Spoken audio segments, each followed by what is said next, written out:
Are you struggling to get your budget to actually spend inside Google Ads? So maybe you've set up your campaign in full, but you're simply just not getting any impressions or your budget spent.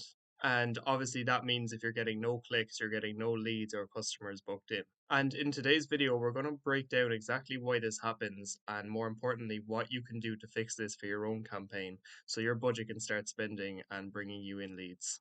So the first thing we're going to touch on is that inside your campaign settings, you want to look at how you're bidding first of all.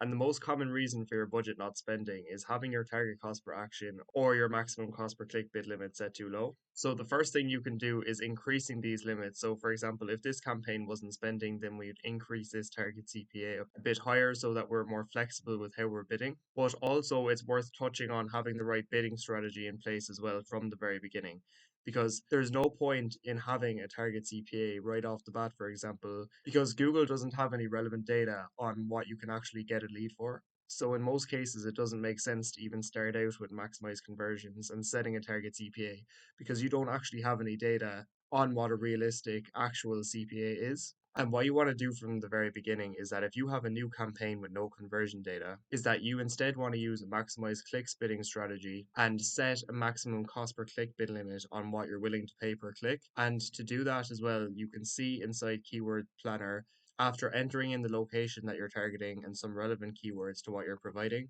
look at the top of bid high range for the keywords that you're targeting and set your maximum cost per click bid limit to as close as this number as possible. So you can see in this case, for example, that we're looking at about £8 or £9. And if you can set your maximum cost per click bid limit to this number, then you shouldn't really struggle at all with getting traffic inside your campaign. And as mentioned as well in other videos, we obviously want to focus on getting as many conversions as possible in the long term. And we've been able to get to a point where you're actually able to set a target CPA for a decent number for the service that you provide. But because we've had to use maximize clicks to gather that relevant conversion data first, what I'd highly recommend is that you do not run multiple campaigns because it's going to take a lot longer to optimize. But instead, inside campaigns, you should only be running one campaign as long as all of the ad groups are somewhat relevant to one another. And you're not just, offering, one service that's cost, a few thousand and then another service that's worth maybe 100. You should have one core campaign because that way you're going to be able to optimize a lot quicker. And once you have your 20 to 30 conversions, you're going to be able to switch over to your maximize conversions bidding strategy with your target CPA as soon as possible. Whereas if you had your budget split across 3 or 4 campaigns, then it's going to take a lot longer to gather that relevant conversion data and take you a lot longer to be able to switch over to the maximize conversions bidding strategy. And while we're in this tab here as well, it'll bring us on to the next point is where you can look at your search impression share to actually give you insight on the percentage of the time that your ads are actually being shown. So you can see here, for example, for this campaign, we have a search impression share of just about 60%, which is fine in this case as we have no issues spending the daily budget that we've set. But if you see a really low search impression share, for example, under 30%, then you know that you're missing out on a lot of opportunities for your ads to be shown. And wherever you are missing out on search impression share as well, you can see here with these 2 columns, search loss impression share due to rank and budget, why you're not getting the amount of impressions that you should be. And you can see here, for example, that about 30% of the time our search impression share is being missed out on because of what we're bidding. And that is because in this campaign we have a target CPA set to £45. And if we were to set this much higher instead, then this number would be drastically reduced. And then the other 10% is lost due to budget. And you can see here with these 3 numbers that they're always going to add up to 100%. And if you're trying to get more impressions and your budget to spend more, you obviously want to try and increase your search impression share as much as possible. And if you go to campaigns and you don't see these 3 columns, you can just go to columns, modify columns, all columns, and then competitive metrics, and just make sure that these 3 columns are selected, and then just press apply. Another useful tool worth checking as well is when you're back inside your campaign is that you can go to insights and reports and then auction insights. And this is where you can get an idea as well of how often your ads are being shown versus your competitors. So we can see our impression share versus competitors, but also how often we show up at the top of the page, how often they rank above us, how often we rank above them, and so on. And we also have a separate video specifically on auction insights that goes into all of that in more detail if you'd like to check that out. But if you suddenly notice a drop in overall impressions, then it could be because another competitor entered the auction and they're just bidding a lot higher than you and taking up a lot of the impression share that you would have been getting. So it's always worth checking the auction insights report just to see, what competitors you're actually bidding against. The next thing we can do as well, and already having touched on the keyword planner to see, what you should actually be bidding as the maximum cost per click bid limit, we can also use the keyword planner to find more keywords to add to our campaign. So let's just say we are running a roofing campaign in the Greater Manchester area, for example. What we want to do is, assuming that you've already gone through this already, go through the keyword planner again to see if there's any more keywords that you can add to your campaign that you haven't already. And ideally, some keywords as well that have decent search volume. So you can see examples here of keywords that have, a few hundred or even a couple thousand searches per month. Because obviously, having keywords with a decent average monthly searches is going to greatly help you get a lot more traffic versus those that only have about, 10 average monthly searches per month. But even these lower volume keywords can still be worth adding. And it doesn't matter how many keywords you have inside your campaign, it can even be a few hundred keywords as long as they're highly relevant to the ads that they're actually running towards. And we'll show you exactly what that looks like as well in the next point. But what you can do is go through the full keyword report in full, and you can see here that we have about 709 keyword ideas to choose from. But what you can do as well to give you even more ideas is adding even in more keyword ideas that are relevant to what you offer. So you can put in roofing contractor, roofing company, for example, and add those ideas as well. And you can see here now that we've gone from 700 ideas to 1,500 ideas just from, adding in an extra idea or two. And going through the keyword planner can be time consuming, but if it means that you find good keyword ideas to add to your campaign on top of what you already have, it's a great way to boost the overall search volume and the amount of times that your ads are going to be shown. And by going through the list in full as well and adding in some extra keywords that have lower monthly search volumes, you'll notice as well that a lot of these keywords are actually a lot cheaper to bid on than others. So it is worth doing so because you might find some really high buying intent, good keywords to target, and they're not going to be the same cost per click as the most popular keywords that all of your competitors are bidding on. Now, what you can also do with the actual keywords that you are already targeting is loosening up the match types where necessary. Now, for almost all lead generation campaigns that we're running for local service based businesses, we almost always start out with exact match keywords for the most part. But in some cases, if we're struggling for search volume and need to be getting more impressions to spend our budget, then what we do is change some of the most high buying intent keywords in each ad group to phrase match. So you can see here, for example, that these are all gutter installation keywords and are all in the same ad group because they're all highly relevant to one another. But what we could do to boost search volume is change some of these keywords to phrase match, and it would help us get a lot more impressions versus what we would have been getting with exact match only. And for lead generation, especially early on inside the campaign, we found phrase match to be the best balance of being somewhat lenient but not going absolutely crazy like broad match would, especially early on.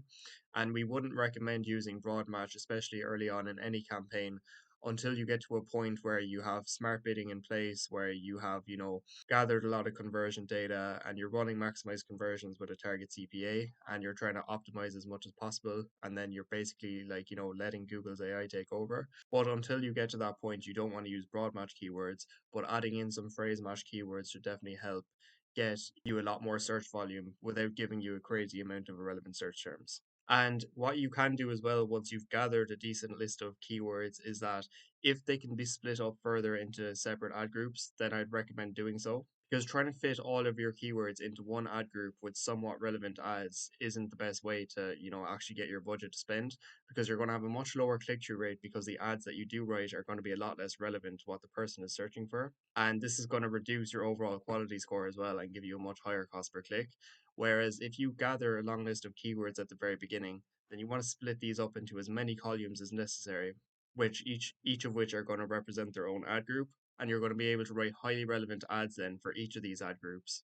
And in turn, this is going to increase your click-through rate, which in turn is going to increase your quality score, and that in turn then is going to reduce your cost per click as well. The next thing you want to do then as well is make sure that your conversion tracking is working properly by going to goals and to the summary table for conversions.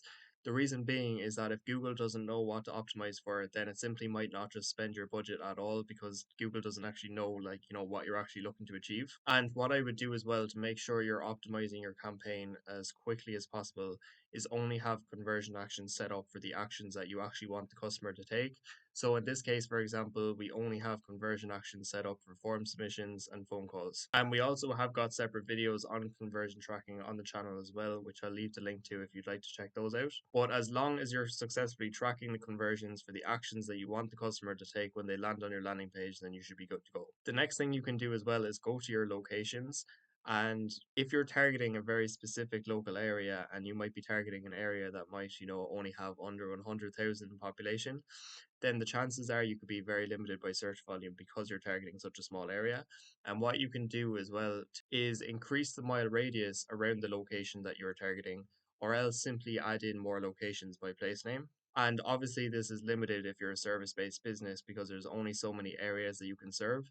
But if you can be slightly more flexible with the areas that you're willing to get inquiries from by increasing the mile radius around where you're currently based, then it'll help you get more impressions and spend your budget because there's a lot more people that are actually able to see your ads in the first place. What you can also do then as well is go to ad schedule, and if you're running your ads during specific times of the day or specific days of the week, is add in more hours or days of the week so that your ads are eligible to run more often.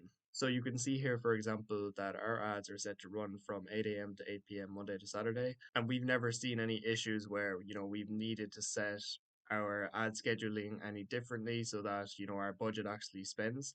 But if you're struggling to spend your budget, then simply adding in more days of the week or more hours can greatly help you show up more often and so actually get your budget to spend. And what's also worth checking, just in case you have this set incorrectly from the very beginning, is going to audiences and making sure that all the audience segments that you're running is selected to observation mode.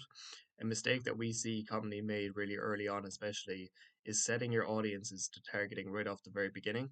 And the reason why this is a mistake, especially for new campaigns, is that you're only targeting very specific audiences, and that's greatly going to limit who your ads can actually be shown to. Whereas what we like to do is select loads of audience segments and select them all to observation mode at the very beginning, and then we can collect data on those over time.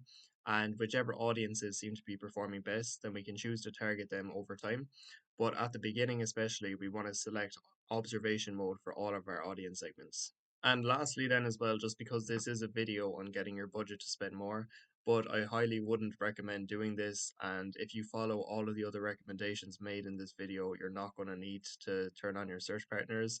But including Google search partners will also help you get more impressions and get your budget to spend. But I can't say I'd recommend doing so because, for the most part, it doesn't lead to any high quality traffic. And we've seen it in a lot of cases as well, where the leads that do come in through Search Network tend to be a lot of spam leads and nobody's actually, looking for what you offer. So I wouldn't recommend using search networks. But if you do follow all of the other recommendations made inside this video, then you shouldn't have any issues getting more impressions and getting your budget to spend. And as well, it's also just worth making sure that none of your ads are disapproved.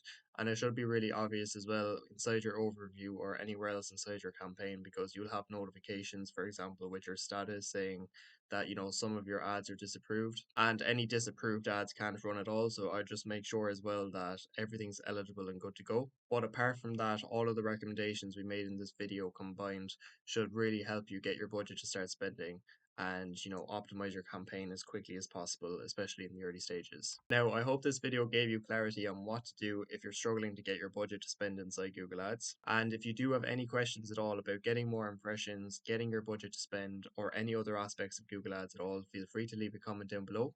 And if you are a service-based company looking for further help refining your own campaigns, feel free to have a look at the link in the description down below. And if you do like this Google Ads related content as well, feel free to leave a like and subscribe to the channel, as we'll be posting all things related to Google Ads here daily. And hopefully we'll see you in the next video.